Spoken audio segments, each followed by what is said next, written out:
So yun guys, for today's video natin guys ay meron akong i-share sa inyo. Ito guys ay matagal ko ng pangarap at sa ngayon guys ay natupad ko na siya. Dahil matagal ko na itong pangarap at siyempre pinaghandaan ko para mabuo lang talaga ito.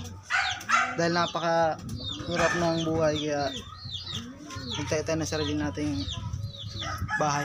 So yun guys, punta tayo sa sarili nating bahay. Kunting tiis na lang guys, pintura na lang yung kulang niya. Kung nakikita nyo guys pero hindi yung bahay na yan guys, hindi yung bahay na yan ang tinuturo ko, nandito pa sa likod. Dahil wala tayong sariling bahay kaya nagkaroon tayo ng ipon para makabuo ng isang bahay, isang dream house sa pangarap natin. So nandito siya guys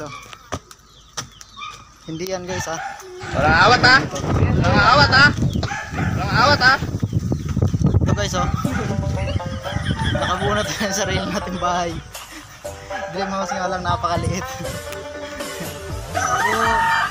So yun guys, binarnisan muna natin siya. Ito yung pangarap kong bahay na sinasabi ko, yung tawag doon, small house.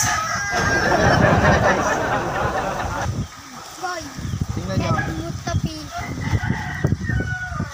kanina lang natin to ginawa, so natapos din natin, kaya yan, tsura nya.